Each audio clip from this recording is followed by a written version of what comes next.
नमस्कार दोस्तों, आशा करता हूं आप सब बहुत अच्छे होंगे। देखिए आज हम डिस्कस करेंगे 27, 28, 29, 30 अप्रैल का द हिंदू न्यूज़पेपर और पीआईबी का करंट अफेयर। तो लीजिएगा स्टार्ट करते हैं। सबसे पहले बात करेंगे देखिए 91st अमेंडमेंट एक्ट 2003 के बारे में।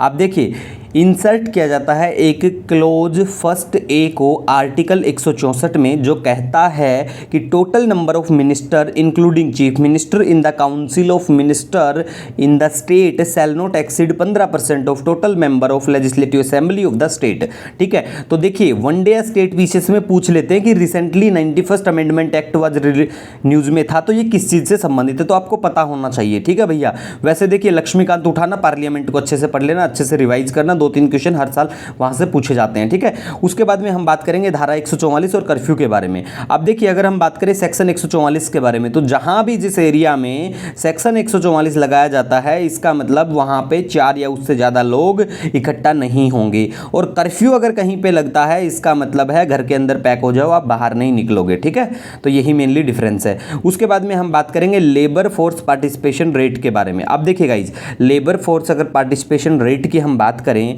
According to centre for monitoring Indian economy, कि labour force consist of people who are 15 year या फिर ओल्डर और एम्प्लॉयड हों या फिर unemployed and willing to work, that is labour force participation rate. Definition बिल्कुल याद करने लायक है। अगर कोई इंस्टीट्यूशन स्पेशली डिफाइन करता है, वर्ल्ड बैंक हुआ या कोई भी आईएमएफ हुआ, तो काम की होती हैं ये चीजें। ठीक है, अब देखिए लेबर फोर्स पार्टिसिपेशन रेट का ये जो डाटा आता है, इसमें बताया जाता है प्यारे भारत का कि 47% 2016 में था और अब हो गया है 40% इन दिसंबर 2021। ठीक है, तो देखिए कितना क्या गिर चुका है ये। मेनली कारण क्या है? कारण ये है कि हमारे देश में, प्यारे भारत में, हमारी जो फीमेल है, महिलाएं हैं, उनका जो है low level of labour force participation rate है। अब देखिए मेल की अगर हम बात करें ना, लेबर फोर्स पार्टिसिपेशन रेट के बारे में, स्पेशली दिसंबर 2021 की, तो वो था 67.4% और फीमेल की बात करें तो 9.4%। देखिए इसी वजह से मेनली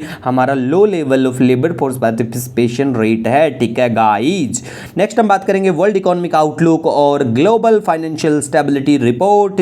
इसे पब्लिश किया जाता है इंटरनेशनल मॉनेटरी फंड आईएमएफ के द्वारा। बिल्कुल आईएमएफ के बारे में बेसिक चीजें पता होना चाहिए, जैसे कि आईएमएफ को सेटअप किया गया था आफ्टर सेकंड वर्ल्ड वॉर, 1945 में सेटअप किया गया इसको, और इसका मेनली काम है to ensure stability of international monetary system. ठीक है, इकोनॉमी के बेसिक्स है, पढ़ लेना इनके बारे में। आईएमएफ हुआ, वर्ल्ड बैंक हुआ, डब्ल्यूटीओ हुआ। डब्ल्यूटीओ को तो रिसेंटली हमने इतना अच्छे से डिस्कस किया है, कहीं देखने को ही नहीं मिलेगा आपको। ठीक है, तो रिसेंट के वीडियो बिल्कुल आप देख लेना। पीडीएफ आपको हमारा टेलीग्राम चैनल पे कंप्लीट अप्रैल मंथ का भी मिल जाएगा। ठीक है गाइज, और देखिए 1-2 दिन के अंदर ही आपको बिल्कुल 15 महीने का करंट अफेयर का पीडीएफ भी मिल जाएगा। Telegram channel daily the Hindu notes search कर लेना वहां पे। ठीक है गाइज, नेक्स्ट हम बात करेंगे देखिए कवर हाइड्रो इलेक्ट्रिक प्रोजेक्ट के बारे में। अब देखिए ये जो कवार हाइड्रो इलेक्ट्रिक प्रोजेक्ट है, ये चेनाब रिवर जे&के में बिल्कुल।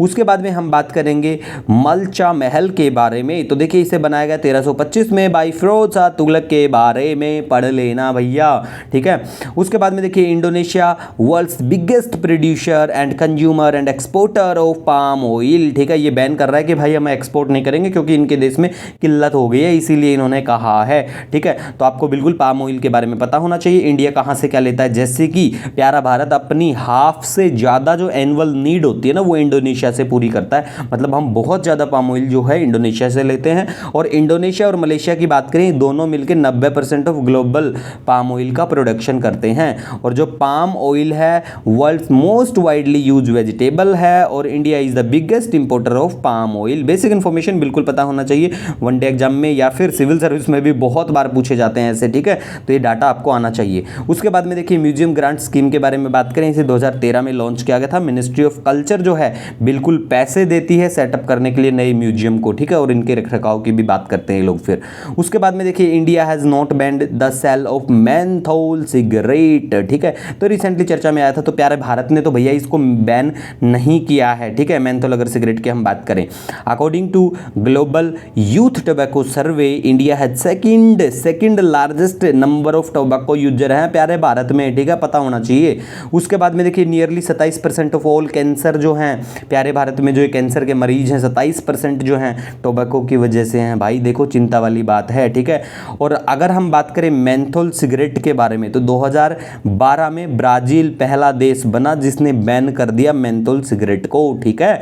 उसके बाद में हम बात करेंगे एलपीवी के बारे में, जो है लोकलाइजर परफॉर्मेंस विद वर्टिकल गाइडेंस। ये एक सैटेलाइट बेस्ड प्रोसीजर है जिसे यूज किया जाता है एयरक्राफ्ट जब लैंड करते हैं ना, तो उसमें, ठीक है।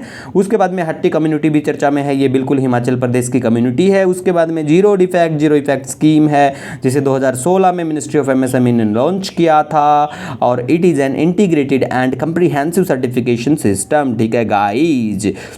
उसके बाद में हम बात करेंगे ग्लोबल सिक्योरिटी इनिशिएटिव के बारे में। तो देखिए कई बार पूछ लेते हैं कि recently global security initiative was news related to what which country. तो देखिए चाइना लेके आया है इसको। उसके बाद में क्वेड को ये लोग काउंटर करेंगे इस इनिशिएटिव के तहत, ठीक है। उसके बाद में लेजर कम्युनिकेशन रिले डिमॉन्स्ट्रेशन, ये भी चर्चा में है। तो देखिए नासा का नया कम्युनिकेशन सिस्टम है और first ever laser communication system है, ठीक है, पता होना चाहिए आपको इसके बारे में। उसके बाद में इंडियाज मिलिट्री स्पेंडिंग जो है हमारी 7.6 बिलियन डॉलर, ठीक है। ये तो चलो आपको ना पता हो, लेकिन ये पता होना चाहिए कि प्यारे भारत जो मिलिट्री पे स्पेंड करता है उसकी अगर हम बात करें थर्ड हाईएस्ट है वर्ल्ड में, ठीक है। उसके बाद में देखिए अनांग ताल जो है ये एक छोटा सा लेक है, नई दिल्ली में बिल्कुल पड़ता है। उसके बाद में वर्ल्ड कोल एसोसिएशन के बारे में बात करें, एक नॉन प्रॉफिट नॉन गवर्नमेंटल है बिल्कुल, और इसका हेडक्वार्टर की बात करें लंदन यूके में है। कर्नाटका ने सेट किया है कि 2027 तक का कि हम बन जाएंगे मलेरिया फ्री, और प्यारे भारत की बात करें 2030 तक, ठीक है, मतलब टारगेट है।